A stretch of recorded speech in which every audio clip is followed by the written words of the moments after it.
বাকি গ্রুপ থেকে বাগানে গ্রুপে আমার একটা প্রশ্নটি হলো, যদি 7 শরীকের মধ্যে কারো যদি অন্য কোনো নিয়ত থাকে, সেই নিয়তগুলো কি কি? সেই নিয়ত করলে কুরবানি জায়েজ হবে না হবে না?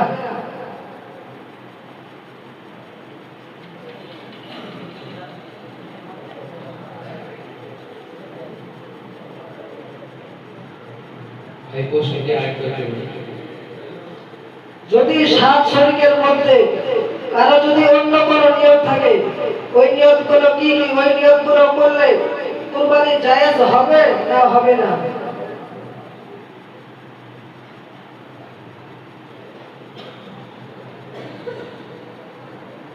কুরবানি হবে।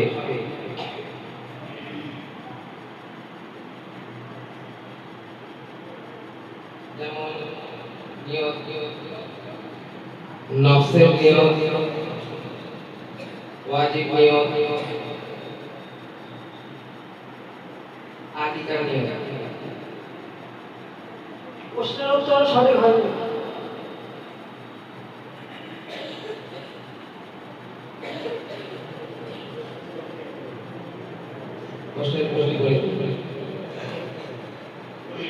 যদি 7 শরীকের মধ্যে কারো নিয়ত গোশত খাওয়া অথবা মানুষ দেখানোর নিয়ত হয়, তাহলে তার কুরবানি জায়েজ হবে না।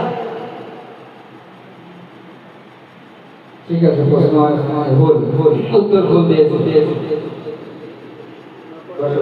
দ্বিতীয়বার আমার প্রশ্ন করো।